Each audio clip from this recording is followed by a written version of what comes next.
Nalasopara railway स्थानक जलमय झालेले आहे आणि रुळांवर पाणी आल्याने लोकल सेवा विस्कळीत झाली। पश्चिम रेल्वेची वाहतूक ही चर्चगेट ते वसईपर्यंतच सध्या सुरू आहे।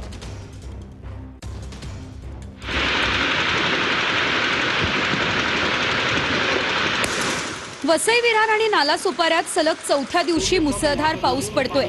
या ठिकाणी तुफानी वाऱ्यासह मुसळधार पाऊस सुरू आहे। नालासोपाऱ्यात मुसळधार पावसामुळे रेल्वे स्थानकात चारही रेल्वे रुळांवर मोठ्या प्रमाणात पाणी साचले।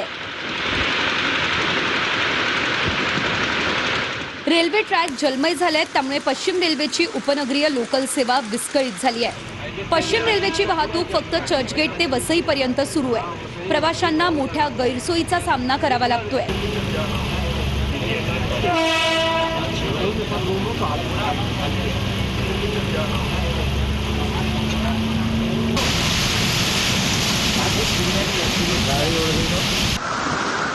नालासोपारा स्टेशन सोबतच स्टेशन परिसरातही मोठ्या प्रमाणात पाणी साचलंय। स्टेशन पर्यंत पोहोचण्यासाठीही कमरे एवढ्या पाण्यातून प्रवास करावा लागतोय।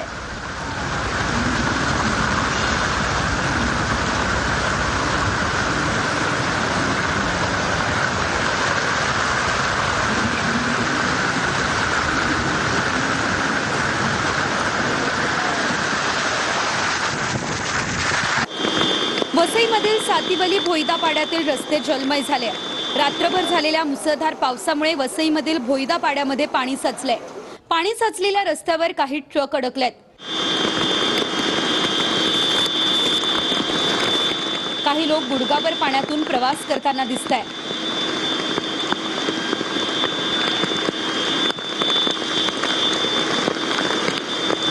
काही लोक ट्रॅक्टरमधून प्रवास करत असल्याचंही बघायला मिळतंय।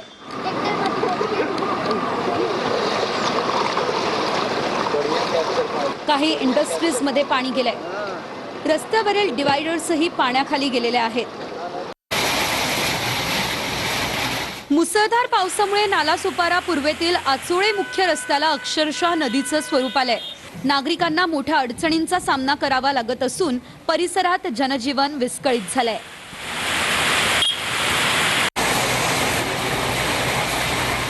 मुसळधार पावसामुळे वसई विरार मधला संपूर्ण परिसर हा जलमय झालाय। सर्वत्र पाणीच पाणी झालंय। वसईच्या मिठागरात अद्यापही पाण्याचा वेढा कायम आहे। इथल्या घरांमध्ये गुडघाभर पाणी साचल्यानं लोकांची गैरसोय झाली आहे।